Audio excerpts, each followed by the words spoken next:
Jesus' singular life threatened both a religion and an empire. So they charge him with heresy and sedition. It is so unfair how something so small can threaten the status quo. So we wrap up the Gospel of Mark together today, and we'll go a little low before we get to Easter's high. But first, here's my question. How often do your nightmares come true? Now, it's Easter, not Halloween, I know, but just humor me. Just last week, I had a bad dream where I was trying to escape a building that looked a lot like it was from The Handmaid's Tale. And I ran and turned a corner, and I ran and turned a corner, and I could not find the door to my escape.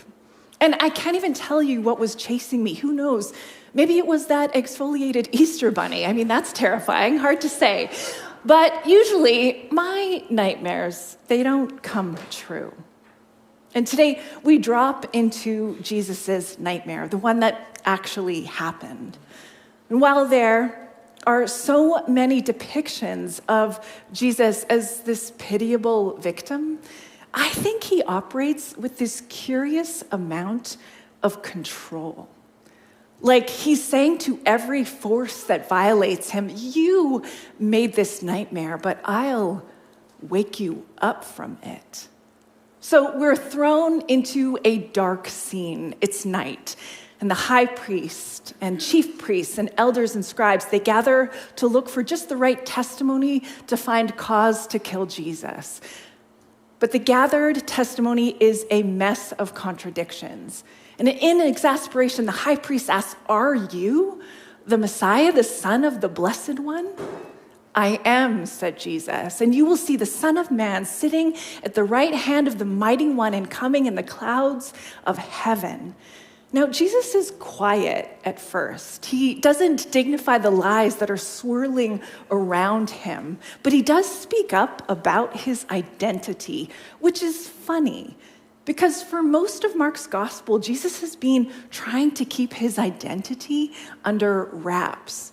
And when he tells this cobbled together court meeting under the guise of the night that he is the picture of the prophet Daniel's vision, where the Son of Man, or the truly human one, comes down from heaven to usher in a kingdom that will never end, he's telling them that contrary to how it looks, where it counts, they have no real power to judge him. And with his silence and few words, Jesus judges them. It's a strange sort of climax that in this dark place, Jesus steps into the light. And the next morning, the nightmare continues. The religious leaders are in cahoots with the state. And it turns out that both sides want Jesus dead, and one can't do it without the other. Jesus is hauled before the Roman governor Pilate, and Pilate asks him, "Are you the king of the Jews?" And take note, this is not a gentle question. Pilate is not a good guy. The ancient philosopher Philo described Pilate as naturally inflexible, a blend of self-will and relentlessness. So how do you think a merciless governor meant to keep peace in this region for Rome puts a stop to a movement that is hedging on rebellion? Well, by squashing it, of course, and making it look like he is not to blame. So Pilate asks the crowd, "I'll free one of two men. The choice is up to you. Jesus, whom Pilate has called the King of the Jews," and that's not a compliment, by the way, it's a threat, "or Barabbas, whose name can be translated as Son of the Father." And that is eerie, as if he and Jesus have the same nickname, one being jailed for violence and the other for peace. And the crowds yell, "Crucify Jesus." Why? "What crime has he committed?" asked Pilate. But they shouted all the louder, "Crucify him." Wanting to satisfy the crowd, Pilate released Barabbas to them. He had Jesus flogged and hauled him over to be crucified. Okay, we've traced two twin trials, one religious and one Roman. And notice how the story doesn't put God at the center of this nightmare. God's no puppet master pulling the strings. It's clear that there are two institutions moving the plot along, one of faith and one of jurisdiction, and both are threatened by Jesus. Jesus, the guy in the tunic, who spent most of his time outside, surrounded by poor people, who told stories about a better world and made people feel like they could be free. Jesus' singular life threatened both a religion and an empire, so they charge him with heresy and sedition. It is so unfair how something so small can threaten the status quo. And you know what is so true here? You can do everything right. You can make really good choices. You can live from your values and still end up in a nightmare. The end of a marriage, the friend who hates your guts, the luck that is never on your side. It does you no good to deny the brutal truth that you bear witness to in the world. That being human is hard, and that there are no guarantees that you'll stay safe. I'm so sorry for the times that real life is even worse than the one that we dream about. So we make space for that, even on Easter Sunday, because there is no way you all showed up here today with everything in your life just perfect. With that awareness, we go to the cross. At 9 a.m, they crucified Jesus, and the charge above his head reads like this: "Look at this guy, beaten and hardly breathing, quite the king of the Jews." And in his death, Jesus keeps company with criminals crucified on his left and right. His friends are nowhere to be found. At noon, a chilling darkness settles over the land, and we're meant to remember the judgment of the darkness plagues in Exodus. It's divine shade on Rome's perversion of peace. And then at 3 o'clock, the people hear Jesus cry out, my God, why have you left me here?" And with a loud cry, Jesus breathed his last. And the curtain of the temple was torn in two from top to bottom. Now, these two verses together might be the most mind-bending verses in the Bible. When we read them in the NIV translation, we get a lot of space between the two instances. Death, new paragraph, curtain torn. But in the text, the two sentences are actually joined together.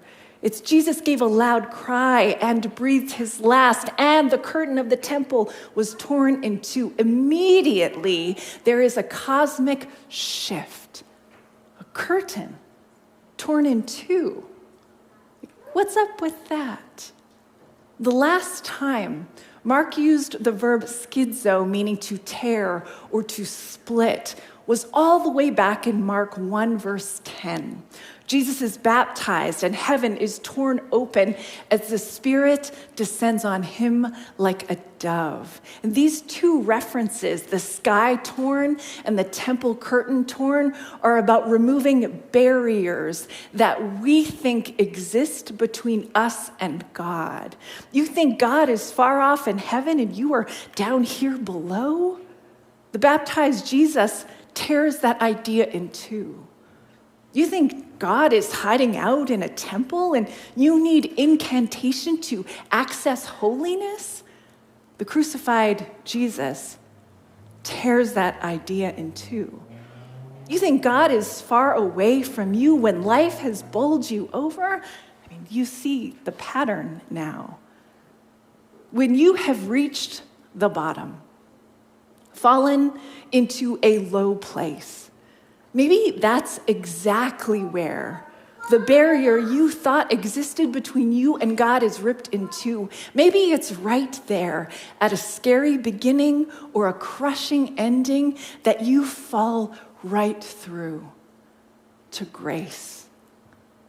Sometimes we rush out of Jesus' death moment, but when we stay just a little longer and really look at it, we come to affirm this truth. There is no place so low, so profane, so horrific that God is unwilling to go. And I know that doesn't make sense of any hell on earth that happens in the first place. Why do we have this freedom to forgive and then throw it away for revenge? Why do we shrink our humanity with hate instead of expanding it with love? Why do we battle and strike out and lie about so much just to feel safe?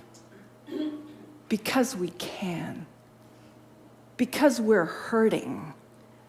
Because we're so afraid. Jesus didn't come to show us how mighty and powerful God is, while might and power might be very true parts of God. Jesus came to show us that we are capable of such horror. And not once will God turn that horror back on us. God will absorb it. God will be lowered into it. God will transform it. Death will become new life. So we're here on Easter Sunday.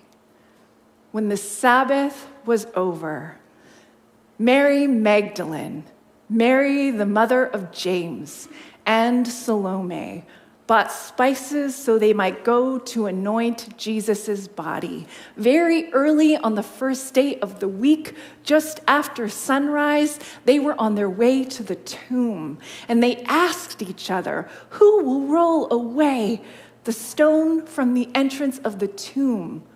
But when they looked up, they saw that the stone, which was very large, had been rolled away.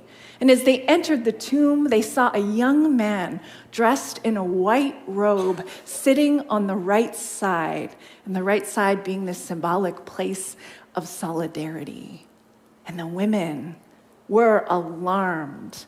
"Don't be alarmed," said the young man. "You are looking for Jesus, the Nazarene, who was crucified. He has risen. He is not here. See the place where they laid him. But go tell his disciples and Peter, he is going ahead of you to Galilee. There you will see him, just as he told you." Now, in that Easter morning story, what stands out to you? Maybe the presence of 3 women and no dude disciples? Interesting observation. There's Mary Magdalene, whose name could even mean the tower. Another Mary, maybe Jesus' mother, but seen through the lens of discipleship. She's made it to the end when others fell away. There's Salome, possibly the mother of James and John, nicknamed Sons of Thunder, who, with force like that, strangely aren't there. But their mother is.